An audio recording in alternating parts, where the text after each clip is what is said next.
In the summer of 1901, a Texas hospital deliberately set fire to its own medical records after 157 patients died in a single month, and the truth of what happened behind those walls was buried with the ashes.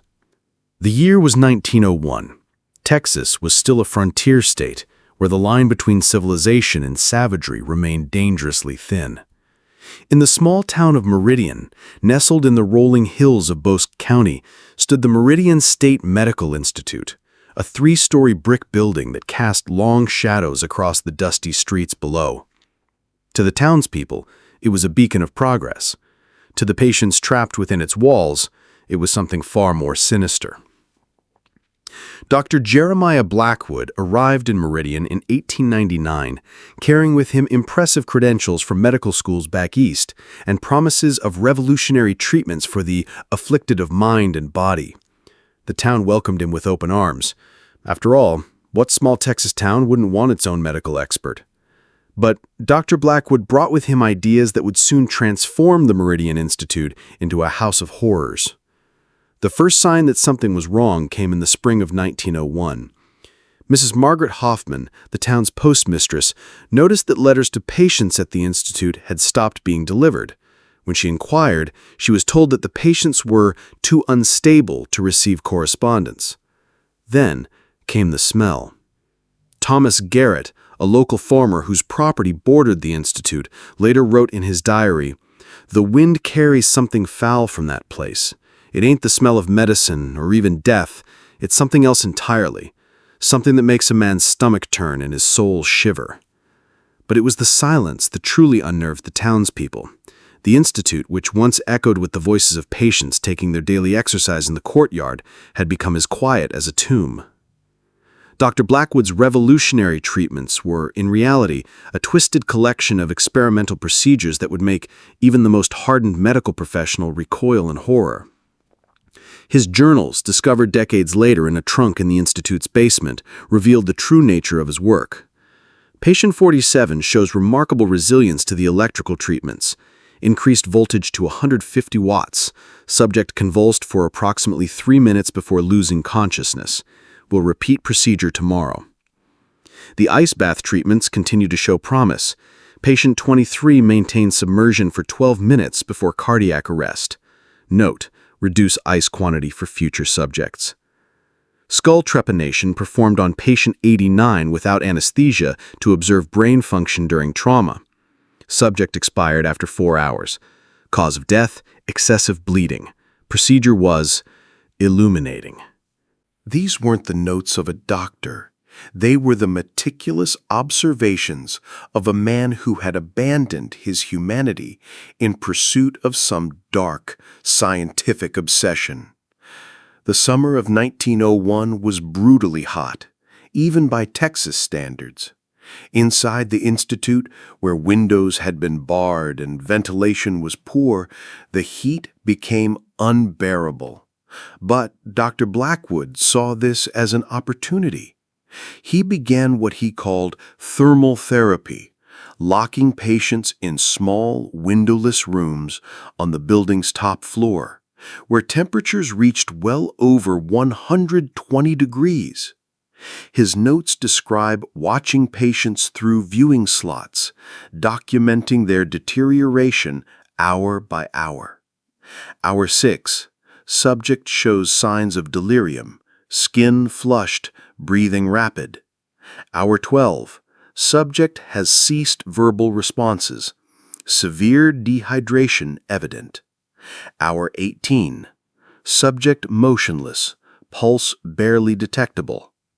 Hour 24, subject expired, cause of death, thermal exposure, excellent data collected. These horrors I'm about to describe get even darker from here. If you're finding this historical investigation as disturbing as I am, make sure to subscribe to the channel. We dig deep into the medical mysteries that history tried to forget.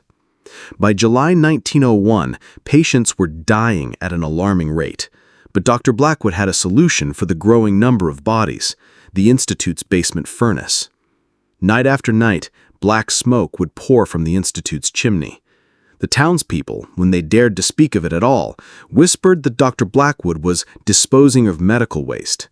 They had no idea that the waste was human remains. Sarah Chen, a nurse who had worked at the institute for 6 months, later provided testimony that would chill anyone who heard it. Dr. Blackwood would tell us the patients had been transferred to other facilities, but we knew better. We could hear the screams at night, and by morning beds would be empty. He made us help carry the bodies to the basement. He said it was sanitary disposal of biological material, but we knew what we were doing. God help us, we knew. Sarah Chen tried to quit in early July, but Dr. Blackwood threatened her family. She stayed, forced to witness horrors that would haunt her for the rest of her life. As July turned to August, the situation inside the institute reached a breaking point. Of the 200 patients who had been admitted since Dr. Blackwood's arrival, only 43 remained alive. The rest had become victims of his twisted experiments, their bodies reduced to ash in the basement furnace. But Dr. Blackwood had one final, terrible plan. On August 15, 1901, he gathered his remaining staff, 3 nurses and 2 orderlies who had been too terrified to flee, and announced that the institute would be conducting a final therapeutic procedure. He called it purification through fire. What happened next was nothing short of mass murder. Dr. Blackwood sedated the remaining 43 patients with chloroform, then locked them in the institute's dining hall. He had the staff soak the room with kerosene, then set it ablaze. The patients, helpless and unconscious, burned alive. The fire spread quickly through the old building. Dr. Blackwood and his staff escaped through a basement tunnel that connected to the town's old mine system.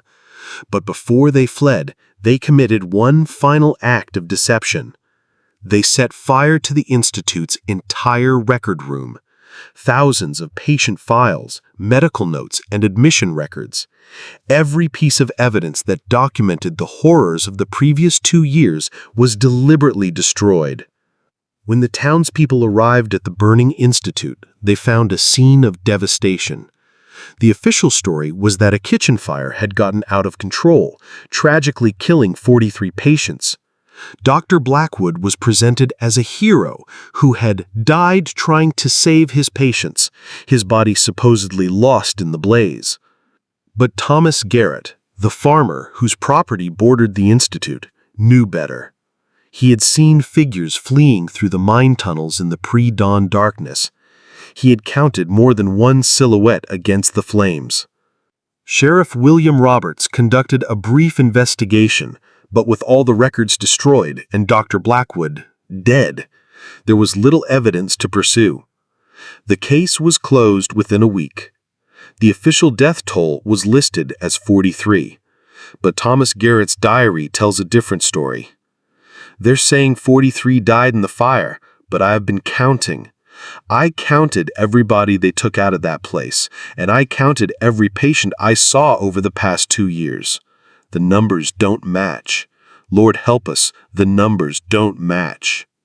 It wasn't until 1963, when the old institute grounds were being cleared for development, that the truth began to emerge. Construction workers discovered the basement furnace, and inside it, they found human remains, far more than 43 people's worth. They also found a metal box, hidden in the furnace's false bottom. Inside was a single, water-damaged journal entry in Dr. Blackwood's handwriting. The purification is complete.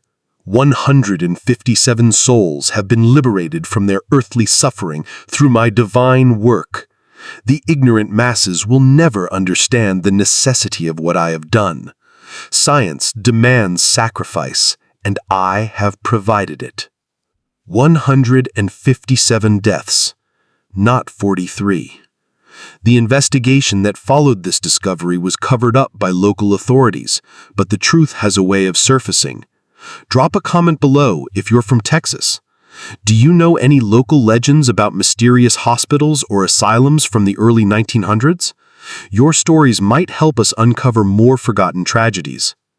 But the most chilling discovery came in 1985, when a genealogist researching family histories in Bosque County made a startling connection. Dr. Jeremiah Blackwood hadn't died in the fire at the Institute at all.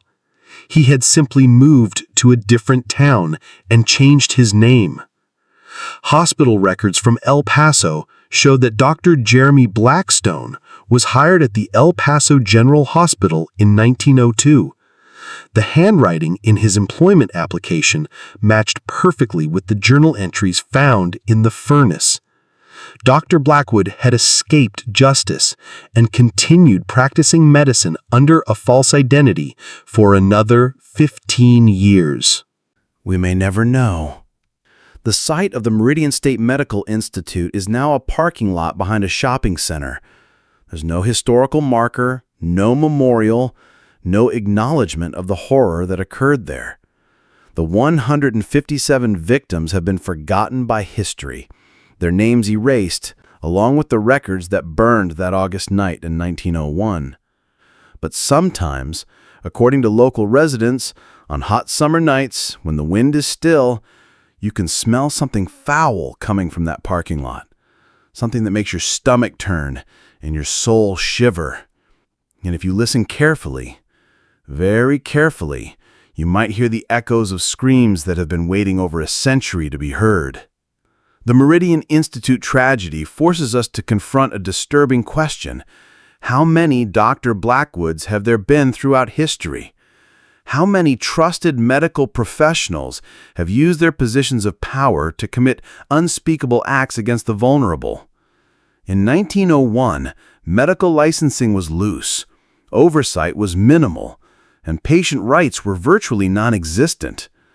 The asylum system was designed to hide society's undesirables, making it the perfect hunting ground for predators like Dr. Blackwood.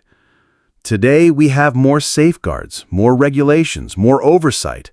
But as recent scandals in nursing homes, psychiatric facilities, and hospitals have shown us, the capacity for evil still exists wherever vulnerable people are placed in the care of others. The 157 souls who died at the Meridian Institute didn't die in vain if their story serves as a reminder. Vigilance is eternal, and the price of looking away is measured in human lives. The next time you pass a hospital, an asylum, or any medical facility, remember the patients inside. Remember that they are someone's mother, father, sister, brother.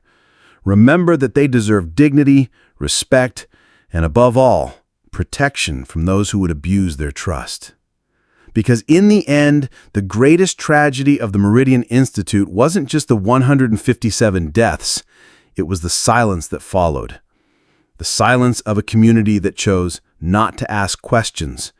The silence of officials who chose not to investigate. The silence of history that chose not to remember. But tonight, for the first time in over a century, that silence has been broken.